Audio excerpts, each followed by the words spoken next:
fais aussi dimanche soir. Et bon, je sais pas, je trouve ça tellement intéressant que, bon, petite, c'est surprenant, vous allez voir, c'est très, très surprenant, mais c'est plus que surprenant, quoi. Alors, surtout que on est dans une culture euh,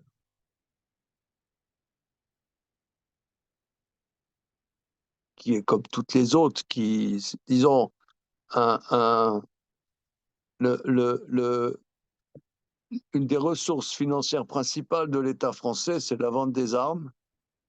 Et d'un autre côté, oui, la guerre, machin, bidule. Alors, les mecs, ils clarifient leurs pensées, quoi. C'est, on va dire, je sais pas, mettez-vous un peu au clair. Oui, machin, c'est intolérable, la guerre. Bon, alors, c'est pas rigolo. Mais comment aborder? Comment aborder? Alors, la Gemara, elle aborde très, très, très précis. Daf Samer Gimel, la Mishnah.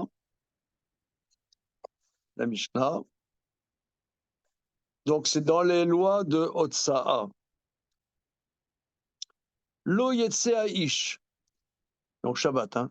Lo yetse ish, lo besaïf, velo bakeshet, velo betris, velo be'ala, velo beromar. Vimatsa, chayav khatat. L'homme, Shabbat, ne doit pas sortir ni avec une épée, ni avec un arc, ni avec un bouclier, ni avec une massue, ni avec une lance, et s'il est sorti, Chayav Khatat, il a transgressé Shabbat. Alors, euh, petite introduction, c'est que pourquoi on ne sort pas tout nu dans la rue? Si on ne doit pas faire autre ça, pourquoi on ne sort pas tout nu dans la rue là?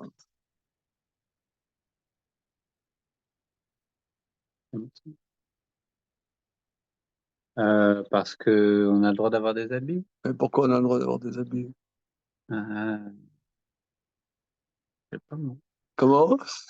Pourquoi pas? Pourquoi on a le droit d'avoir des habits?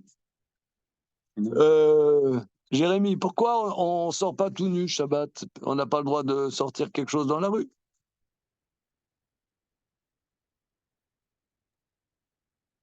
Parce que on dit que c'est derrière malbouche, mais Alors, qu'est-ce que ça fait que c'est derrière malbouche? c'est que on sort normalement en fait, on sort sans guillemets les mains dans les poches. Mais Non, l'explication, elle est simple. C'est que les habits, c'est battel au corps. Ça fait partie du corps. Mon habit fait partie de moi. Je ne sors pas quelque chose.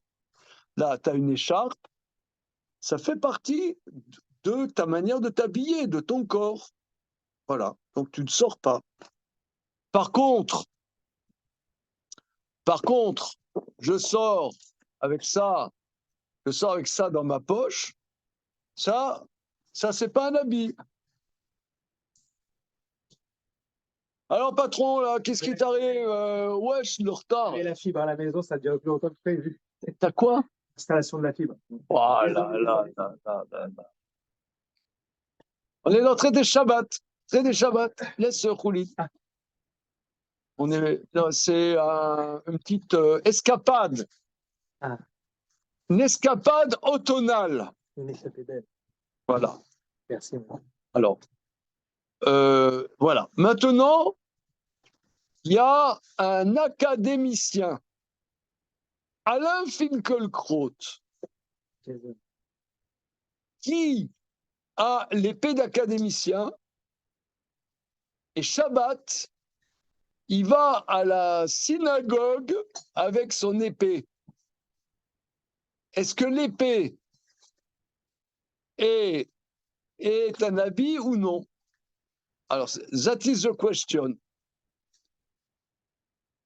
L'homme ne sort pas Shabbat ni avec une épée, ni avec un arc, ni avec un bouclier, ni avec une massue, ni avec une lance. Et s'il est sorti, il a transgressé Shabbat parce que c'est pas un habit. c'est pas un habit. Rabbi Eliezer Omer, Tarshitin Enlo, Ah, carrément. c'est des bijoux. Ah, c'est sympa. Alors, après, c'est ça. Ouais, c'est-à-dire que voilà, je vais pâter la galerie, j'ai un pistolet. Voilà, je trouve que ça fait viril. Voilà, un homme, un vrai, avec un pistolet, ou même avec une mitraillette, tu vois, Ah ouais, bon. mitraillette. Alors, Rabbi Eliezer a dit c'est beau, c'est un habit, ça fait beau, ça fait beau. Voilà. Alors, donc c'est des habits. Chachamim omrim enan ela legnaï. Chachamim non, c'est pas beau, c'est dégoûtant, c'est honteux. Chez Neymar, comme c'est écrit dans le préfet, dans le verset dans Ishayahu, Vechitotu charbotam la itim vechanitotem la mizbarot. Ils casseront leurs épées pour en faire des socs et leurs lances pour couper le raisin, Et bon. pour élaguer le raisin. Donc on voit Alain Lévy, monsieur Alain Lévy, y est-il ici? Oui, bonjour, bonjour. Voilà, alors regarde, on fait une petite escapade, un one-shot dans le traité Shabbat, Ah, ok. Samer Gimel Amoud Aleph. Ok, alors j'ai pas, mais je vais trouver ça. Samer Gimel Amoud Aleph, c'est la Mishnah, c'est pour savoir comment aborder la guerre. Est-ce que la guerre, c'est une bonne chose? Est-ce que la guerre, c'est pas une bonne chose? C'est bien, c'est bien. Qu'est-ce qu'il y a? Qu'est-ce qu'il y a? La guerre, c'est La bien, guerre, c'est bien. wesh, la guerre. Ouais. Ok. C'est-à-dire, est-ce que c'est faites l'amour, pas la guerre, ou bien le contraire, faites la guerre, pas l'amour? Voilà. C'est ça notre sujet aujourd'hui. Alors, les Chachamim disent que Shabbat, on n'a pas le droit de sortir avec des armes. Quelqu'un, il dit, voilà, moi, je trouve que c'est beau d'aller à la Sina, tu vois, je suis un cow-boy Shomer Shabbat, et je vais avec mon air crâneur, avec ma ceinture et mon flingue, l'irvod Shabbat. Alors Rabbi Eliezer dit, il n'y a pas de problème, c'est un habit, c'est une décoration, et c'est un apanage. Et Chachamim disent que non, c'est pas un habit, ça exprime quelque chose de moche, de laid. Et comme dit le verset dans Ishaïa, ils casseront leurs épées pour en faire des socs et leurs lances pour tailler les vides. Voilà, ça c'est la Mishnah. Maintenant, Gemara. Alors, Maï Be'ala, c'est Allah, Allah c'est kulpa, donc c'est-à-dire c'est une massue. Hein. Ouais. Alors, Rabbi Eliezer Omer, Rabbi Eliezer dit que les armes, Tarshitim Enlo, c'est des bijoux. Tania, une Boraïta dit. Amroulo les Rabbi Eliezer. Ils ont dit à Rabbi Eliezer. Alors, il faut bien sentir le sujet. C'est-à-dire que là, par exemple, là, je viens à Henri Murger avec un flingue, je trouve ça beau. C'est quoi? C'est une déchéance? C'est beau? C'est quoi? Donc, le Rabbi Eliezer dit même, Shabbat, je peux aller en Rimurger, c'est beau. Je viens avec mon. J'ai un ami, là, sa fille s'est mariée il y a une semaine avec un jeune qui est de l'armée israélienne, qui est dans l'armée. Donc, ils ont fait le mariage. Et le Rav qui a fait le mariage, il m'a envoyé des photos. Le Rav qui fait le mariage, je vous enverrai Blinéder la photo. Le Rav qui fait le mariage, c'est un Rav, un aumônier de l'armée. Et au mariage, le Rav, il avait sa mitraillette derrière. Le Rav avec une barbe blanche, quoi, le mec. une mitraillette. Tu aurais pu la poser. Non, mais tu aurais pu la poser. Tu aurais pu poser ta mitraillette. Le Rav, il a fait avec le, tu le vois, avec le verre, il fait la bracha et il a la mitraillette. Qu'est-ce que ça signifie? Mais je pense qu'ils n'ont pas le droit de la poser. Hein. Comment? Je pense qu'ils n'ont pas le droit de la poser. Ils doivent l'avoir Oui. sur eux tout le temps, hein, je pense. Oui, tu peux m'expliquer c'est pourquoi? Bah, parce qu'il y a un risque. Si jamais quelqu'un leur pique la mitraillette Ah, ou d'accord. la prend et s'en sert. D'accord. Donc, j'ai demandé à mon copain, il ne m'a pas répondu. J'ai dit, mais dis-moi, il aurait pu prendre 5 secondes pour la poser, d'accord? Il repart au front 5 minutes après. Mais tu peux la poser, je veux dire, tu ne meurs pas de la poser. Ah, donc tu me réponds, je ne savais pas ça. Donc ça d'accord. Tout change. Je crois, hein, je crois. Je suis pas sûr de ce que je dis, mais Non, je mais crois. ça On m'a déjà dit s'impose. ça. Non, ce que tu dis s'impose, parce que je ne comprenais pas. Attends, le mec, il est au mariage, c'est le Rav, d'accord, tu vas repartir dans 5 minutes. Mais disons, tu vas te prendre un café, tu respires quand même, tu peux poser ton flingue. Donc, tu as répondu, très bien. Mais je pense que c'est aussi considéré comme un apanage. Alors, c'est un apanage. Alors, d'un autre côté, tu tues. Et il y a une question. Il y a un Rav qui s'appelle Rav Shlomo Aviner. Il a écrit des livres d'Halakha. Hein. Bon. Alors, à l'armée, il y a, quand tu reçois ta mitraillette, ton fusil, c'est un peu comme au Moyen-Âge, le chevalier, qui est adoubé avec son épée. Hein. Alors, c'est un événement. Est-ce qu'il fait chez Rianou? Est-ce qu'il fait. Non, mais c'est très sérieux. On peut rigoler, mais disons, ça veut dire d'un côté, c'est une arme. C'est pas un paquet de bombas. C'est fait pour quoi? C'est fait pour tuer. Donc, d'un côté, on est quelque part des hommes préhistoriques. On continue encore à tuer. Là, cette histoire-là, les mecs qui sont arrivés à Simchat Torah, qui ont égorgé les gens, brûlé les gens, déroulé, c'est des hommes de Néandertal. Donc, quelque part, c'est néandertalien. Hein, c'est néandertalien. Mais d'un autre côté, quoi? Gauss? Non, on a retrouvé le premier meurtre chez un type qui avait poignardé un néandertalien. On a retrouvé des traces historiques auparavant. Bon, après, tu crois au néandertal ou pas, mais on a des traces. Qu'est-ce que dire, tu crois des néandertaliens? C'est pas une question de croyance. Non, mais ça veut dire que on voit bien des squelettes de. c'est une chose.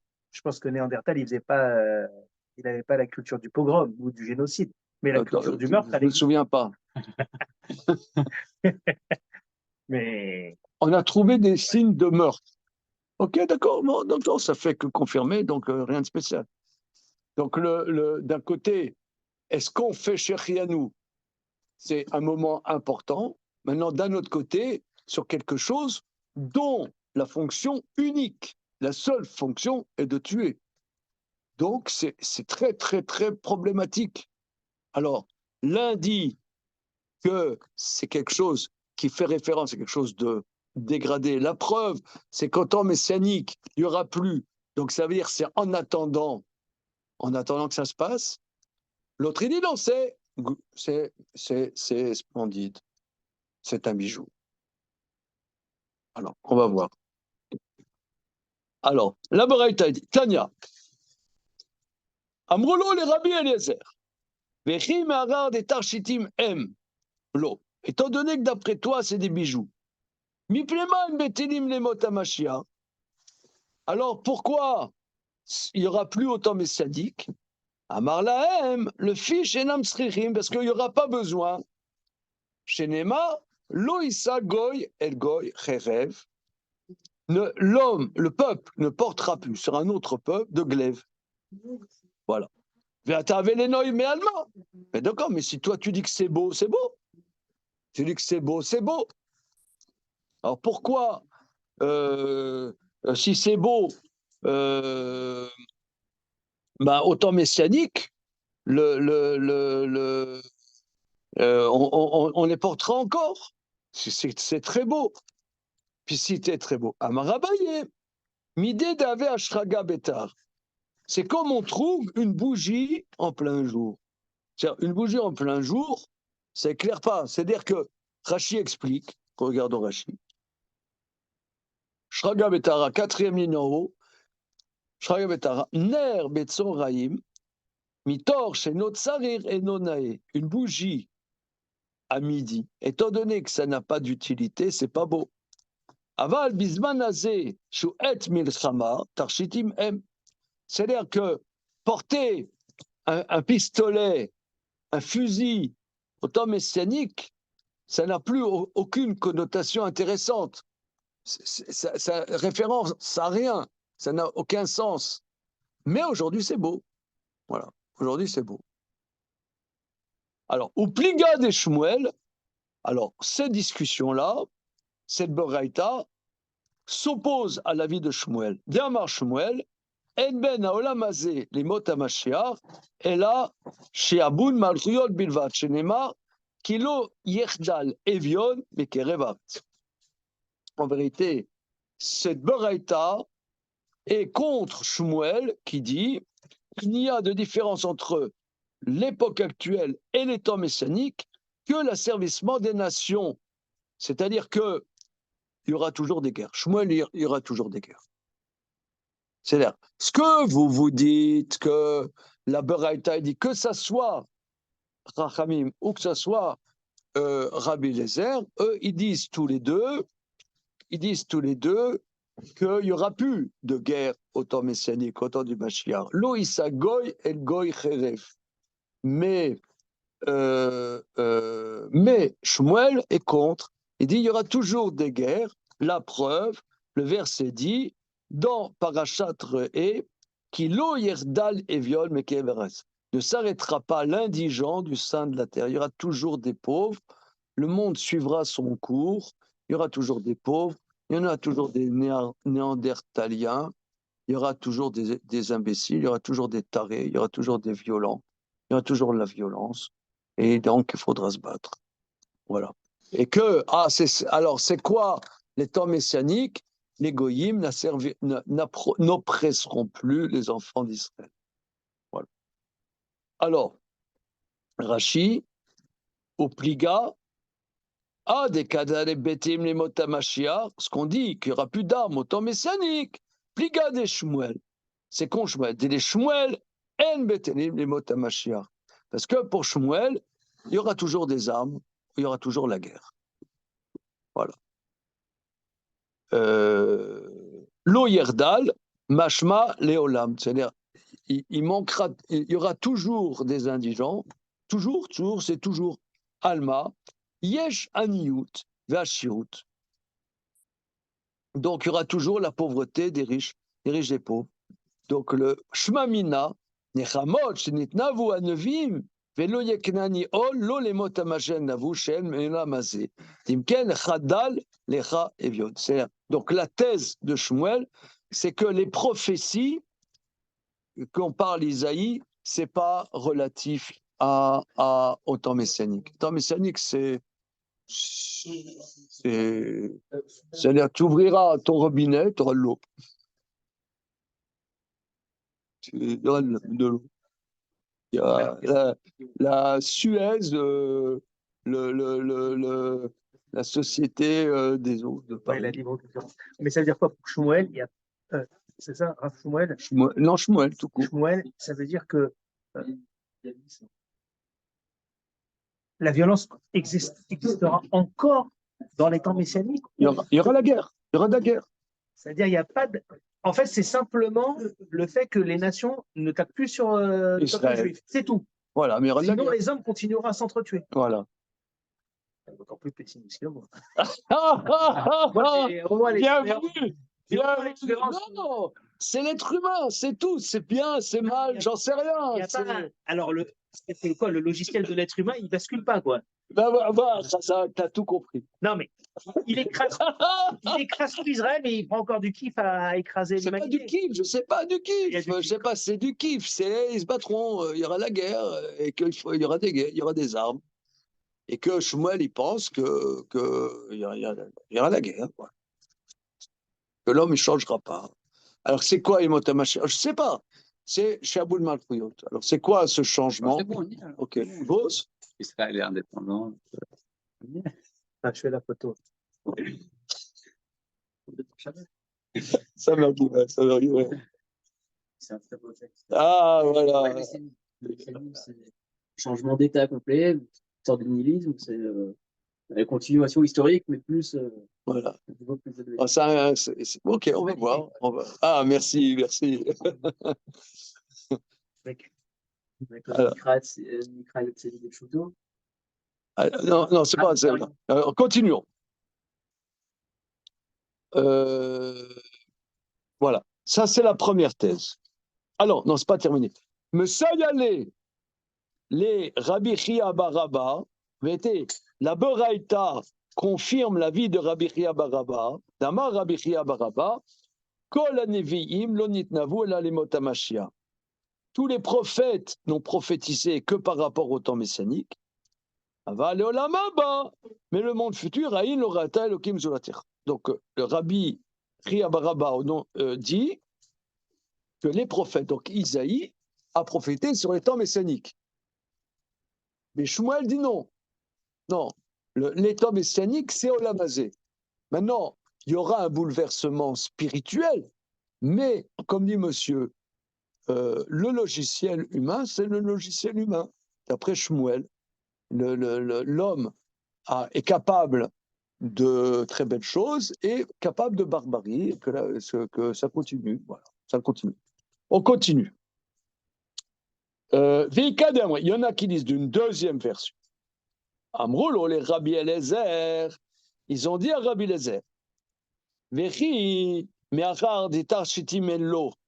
Mais étant donné que toi tu dis que c'est des bijoux les armes, mi plema en betelim les mot HaMashiach, pourquoi tu dis qu'il n'y aura plus d'armes au temps messianique, comme dit le verset dans Isaïe, lo isa goy el roi chechev, amar lahem, af les mot HaMashiach enam betelim. Non, non, non, non, non, non. Même au temps messianique, ça ne sera pas bataille, il y aura toujours des armes. Et que c'est beau, c'est un apanage humain, c'est la grandeur de l'homme. Et c'est la grandeur de l'homme. À nous des Shmuel, donc Rabbi Eliezer va d'après Shmuel, au pliga des Rabbi Chia Baraba. Et que d'après cette opinion, il est contre Rabbi Chia Baraba. Il pense que Rabbi Chia Baraba contre que les prophètes ont parlé du monde futur, mais pas de Yemot HaMashiach. Alors maintenant, c'est quoi cette histoire que c'est un bijou? Alors, j'ai découvert, enfin, je connaissais, mais je me suis remis dans des halachot de Rambam sur les halachot de la guerre.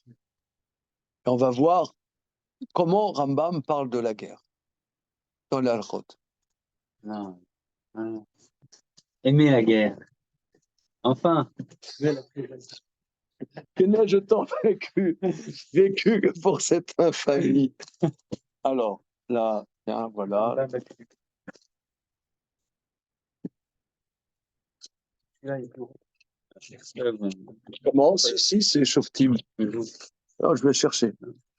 Une petite seconde. Alors, non, ça veut dire il faut analyser. Non, il faut analyser. Non, non, mais regardez, cette Gemara, elle est absolument sublime. Ça veut dire que, prenons un exemple, avant d'aller plus loin.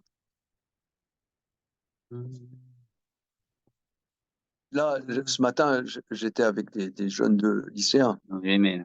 Ah oui. Alors, on parle des armes. Je leur ai dit, qu'est-ce que vous en pensez? Alors, d'un côté, c'est horrible. Prenons par exemple Napoléon. Moi, quand j'étais gosse, mes parents m'avaient acheté un grand livre comme ça sur les épopées napoléoniennes. Napoléon, c'est un héros. Maintenant, aujourd'hui, avec la relecture wokiste, etc., on dit c'est une ordure, c'est un salaud, etc. Il y a les deux aspects. Il y a les deux aspects. Alors, il y a, je leur ai rapporté ce matin qu'il y a un de mes maîtres, Rav Nosson Schulman, lui disait, Rav Nosson, il disait qu'on commence à réfléchir quand on est en face de paradoxe. C'est un paradoxe. D'un côté,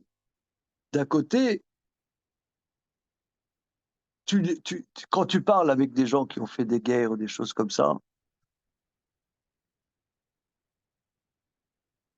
il y a des fois le meilleur de l'homme qui ressort dans la guerre.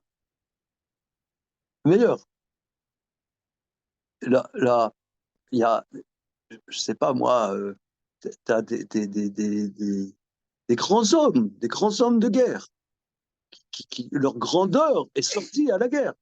Mais prenons n'importe quel domaine. Prenons par exemple, tu as lu Vie et Destin de Vassili Grossman? Non? Tu as lu, toi? Tu t'es endormi en lisant? Tu as lu, toi? Ouais, bah alors, Ouais, c'est un gros pavé. c'est un gros pavé. Alors, je me souviens quand j'ai lu Vie et Destin de Vassili Grossman, tu tombais par terre, ça veut dire. Justement, bon, il y a plein de thèmes qui relèvent, qui sortent dans ce chef-d'œuvre. Mais tu vois que il y a vraiment des aspects du meilleur de l'homme qui ressort. Qu'on comprenne ou qu'on ne comprenne pas, mais là, il y a même des choses incroyables dans l'humain que l'homme ne sait même pas qu'il a ces capacités-là. Maintenant, en même temps, c'est à la barbarie. Ça côtoie. Comment aborder ça? Alors, regardez Rambam. Alors, là, messieurs, c'est la dernière halakha du 7e chapitre des halakhot Melachim de Rambam. Vous avez ça, messieurs? Sur Sefaria, vous devez avoir. Hein? Zayn. Alors, Rambam, Perek Shvi, halakha Tedvav. Voilà. Mais c'est absolument sublime. Alors, alors, il faut savoir, il y a différentes sortes de guerres. Hein? Dans la Torah, la guerre peut être une mitzvah. D'ailleurs, il y a plusieurs mitzvot. Il y a la guerre quand Yoshua, les enfants d'Israël, rentrent dans la terre de Canaan. C'est écrit Lotechaye kol neshama, ne laisser vivre aucune âme. Lotechaye kol neshama. Ça, c'est un. Deuxièmement, il y a la guerre contre Amalek. Maintenant, il y a la guerre défensive. C'est-à-dire, quand Israël est attaqué, c'est une guerre de mitzvah de défendre Israël. Guerre de mitzvah. Bien. Il y a ce qu'on appelle Milchemet Roshut, mais Milchemet Roshut, ne peut être faite qu'avec l'accord du Grand Sanhédrin de 71 juges. Donc ça se transforme en mitzvah. Voilà. OK. Ce étant, quand ils partent à la guerre, alors on doit nommer ce qu'on appelle un Kohen Gadol Mashua Milchama. C'est-à-dire, on pourrait dire un grand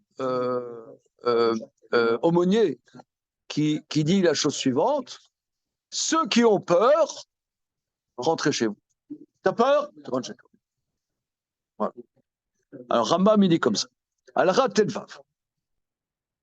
Mi Aish Ayare Verar Alevav Kemashmo. Qui est l'homme qui a peur et dont le cœur est tendre, Kemashmo, comme tu l'entends, She'en Belibo Koar la mode Bekishre Milchama. Il n'a pas dans son cœur la force de tenir dans le nœud de la guerre. Kishre Milchama, c'est-à-dire au front, au cœur du front, S'il sait qu'il va paniquer, rentre chez toi. Bien. Maintenant, quelqu'un, il n'est pas rentré chez lui. Mais Achar, chez Ikanes Bekishri Amilchama, maintenant, s'il est resté, une fois qu'il rentre dans le nœud de la guerre, Ishaen al Mikve Israël, ou Moshio Be'et Sarah.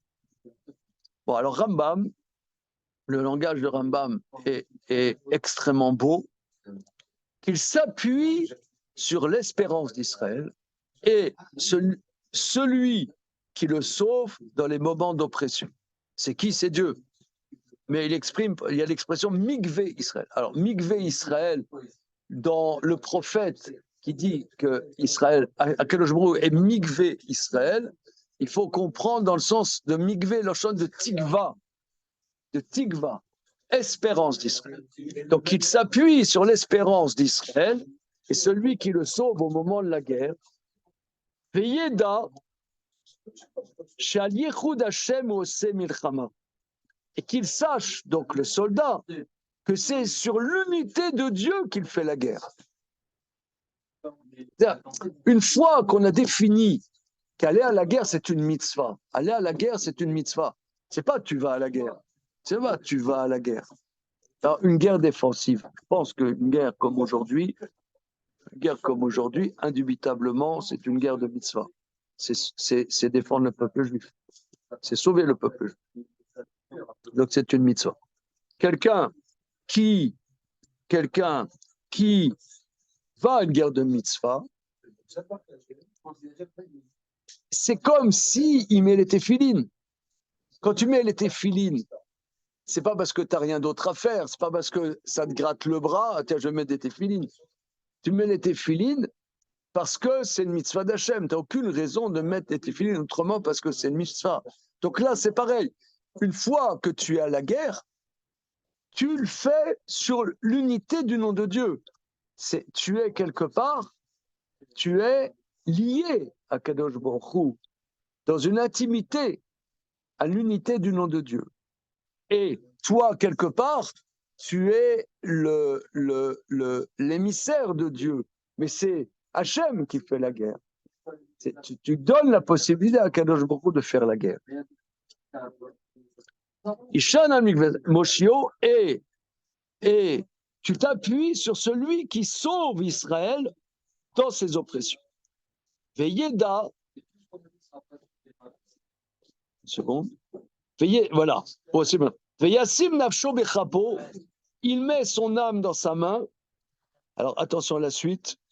Velo yera, velo yefached, velo yarshov, lo beishto, velo bebanav. Et là, imare zichom melibo. Il est dans une unité complète avec Dieu, il n'ait pas peur, qu'il ne tremble pas, qu'il ne pense ni à sa femme, ni à ses enfants, qu'il efface leurs souvenirs de son cœur, ve'yifne mikol davar le milchama, qu'il se rend disponible entièrement pour la guerre. Il va expliquer pourquoi. Ve'kol amatril lachshov ou leharer b'milchama, toute personne qui commence à réfléchir, à avoir des soucis dans la guerre, ou mavil atzmo, et il panique, au verbe elotaase, il transgresse un interdit de la Torah. C'est-à-dire, il y a 365 interdits de la Torah. Quelqu'un, une fois qu'il est à la guerre, il panique, transgresse un interdit de la Torah. C'est sans texte, c'est une guerre de mitzvah. Parce qu'il y a des guerres, il y a des gros problèmes des fois à la guerre, c'est quand les soldats sont plus motivés. Ça, c'est terrible. Ça, c'est des choses qui sont terribles. Si le soldat n'est pas motivé, il ne comprend pas intérieurement la justification, ça, c'est la fin des haricots. Ça, c'est la fin des haricots. Mais ici, on parle de guerre de mitzvah. Je reprends. Kol amatril l'archov. Vous suivez là, les amis du Zoom? Oui. Ok. L'école à Matril Larchov, si quelqu'un commence à réfléchir, à avoir des pensées, ou avoir des soucis dans la guerre, ma Vilatzmo, il panique, transgresse un interdit.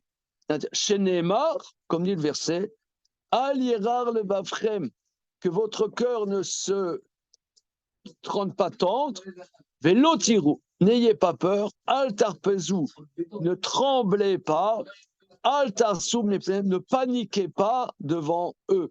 Donc ça veut dire Al Tarsoum Ipnem, Rambam il dit c'est un interdit de la Torah, interdit de paniquer. Vimlo Natsa,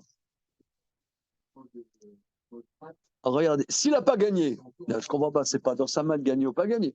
S'il n'a pas gagné, Vimlo Natsa, Velo Asa Milchama Bechol Libo Bechol Nafsho, et il n'a pas fait la guerre avec tout son cœur, toute son âme, a Rézé Kemi chez Shafar de Meakol. Il est responsable comme s'il avait versé le cœur de tous. Chez Neymar, comme dit le verset, Velo Yima set leva vechav kilvavo, qui ne liquéfie pas le cœur de ses frères comme ce cœur. Varem fourage bekabala, et c'est explicite dans la tradition, Arur rose melechet Hashem remia varur monea harbo medam. Maudit soit celui qui fait le travail de Dieu de manière fourbe, maudit celui qui empêche ce glaive du sang. Donc ici, vous voyez que, ici, me semble-t-il, que dans un certain contexte, une guerre de mitzvah est un service de Dieu supérieur. Tellement que celui qui s'empêcherait de tuer, qu'il soit maudit. Et regardez la suite, parce que c'est fondamental.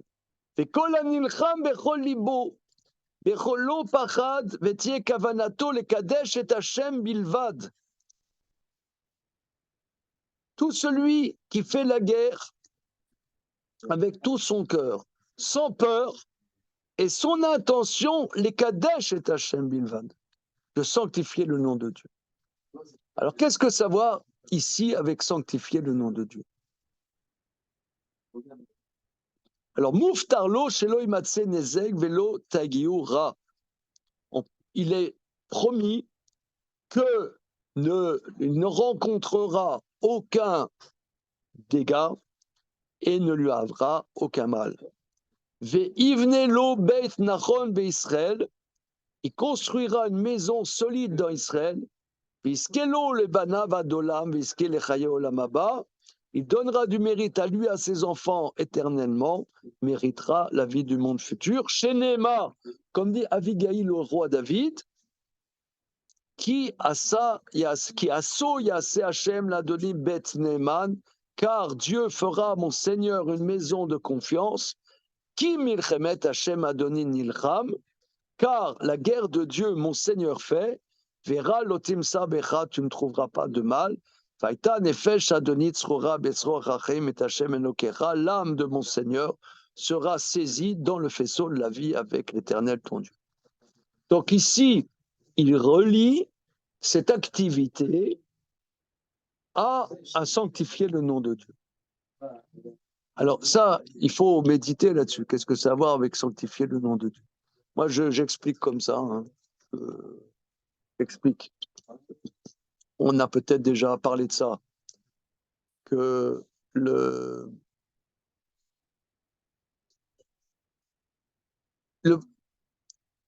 premier qui a, on pourrait dire, construit la notion de Kiddush Hashem, c'est Abraham. C'est Abraham. Lorsque Hashem, à la Hakeda, il dit, prends ton fils, va Léo Léola, tu l'élèveras en holocauste. C'était... bon, on a déjà parlé de ça. C'était incroyable. Ça dépasse l'entendement. Et c'est écrit Veivaka, on a lu ça Shabbat dernier, Veivaka Atse Ola. Il a fendu du bois de Ola. Alors, le Maharal dans Gvot Hashem, on a vu ça il y a quelques mois, un an peut-être, je ne sais plus exactement, le Maharal explique que il rapporte un Midrash. C'est par le mérite qu'il a fendu du bois d'Ola que la mer Rouge s'est fendue. On voit la même expression. Les Vakou Amaïm, les eaux se sont fendues. Alors, explique le Maharal, c'est quoi le Korban Ola? C'est quoi le Korban Ola? Le Korban Ola, quand moi, on a déjà parlé de ça, Damien? Bah, j'ai écouté le cours. Ah oui, excuse-moi. Non, il n'y a pas de problème. Ouais. Mais je le reprends, Mais oui, oui. parce que sinon on ne peut pas comprendre qu'est-ce qu'il Oui, dit oui, ici. oui. On ne peut pas comprendre qu'est-ce qu'il dit ici. Mm.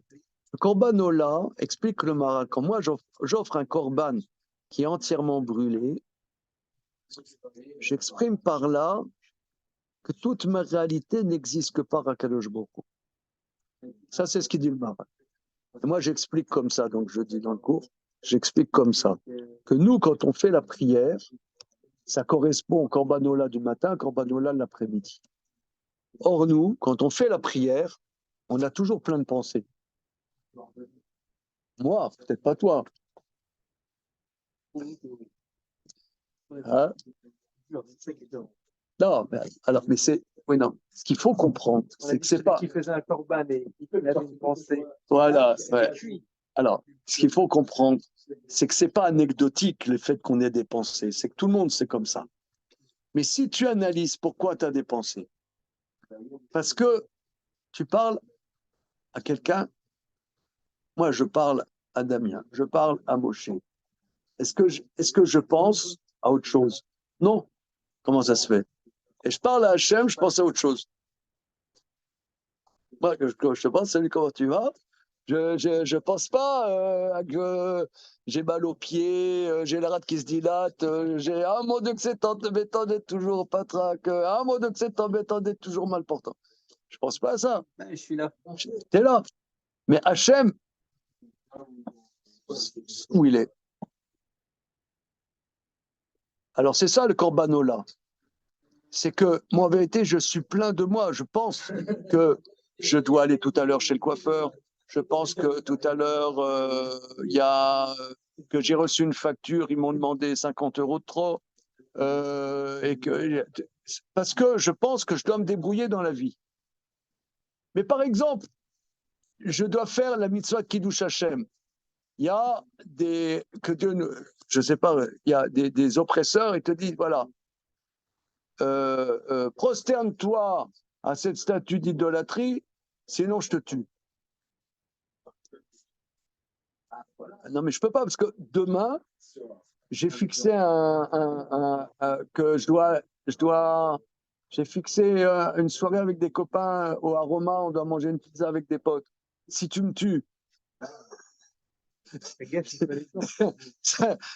me tues, ça gâche les plans. Et si tu me tues, mes gosses,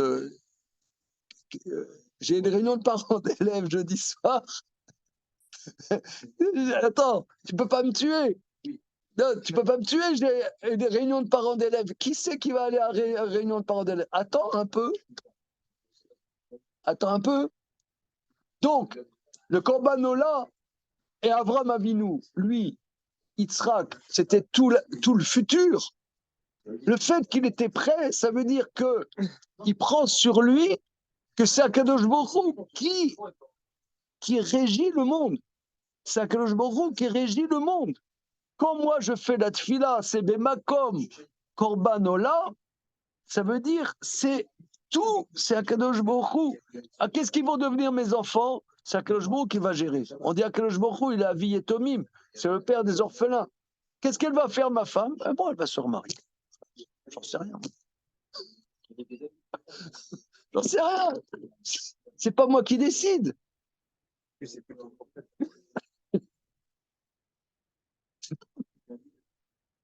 pas. Alors, il dit ici, Rambam, que la guerre, comme la Torah l'entend, dans le contexte de la Torah, c'est exactement Kiddush Hashem. C'est-à-dire que moi, j'ai une mitzvah, je fais une mitzvah, c'est comme le lulav, c'est comme les téphilines, c'est comme Birkat Amazon, c'est comme étudier la Torah. En vérité, moi, je fais la mitzvah, mais j'affirme par cela que c'est Akadosh Baruch Hu qui gère les choses, qui régit les choses. Je sanctifie le nom de Dieu. Je donne la possibilité à Kadosh Baruch Hu qu'il agisse. Je sanctifie le nom de Dieu.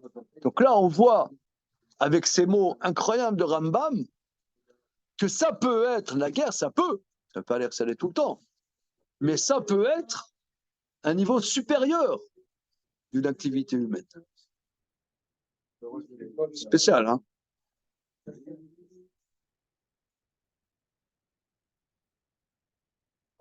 Voilà, je vous laisse méditer là-dessus.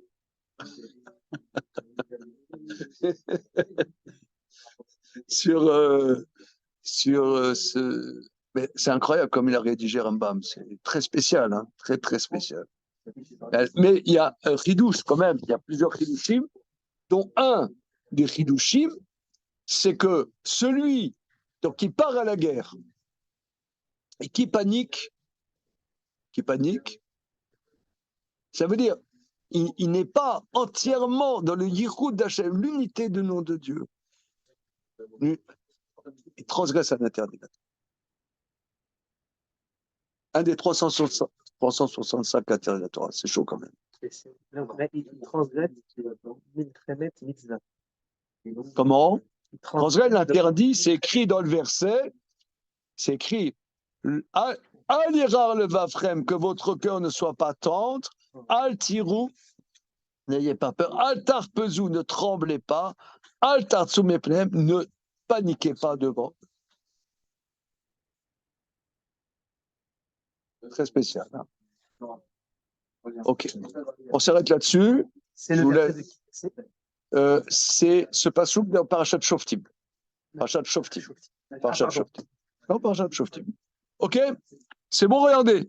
On s'arrête là-dessus. Oui, alors, une petite seconde.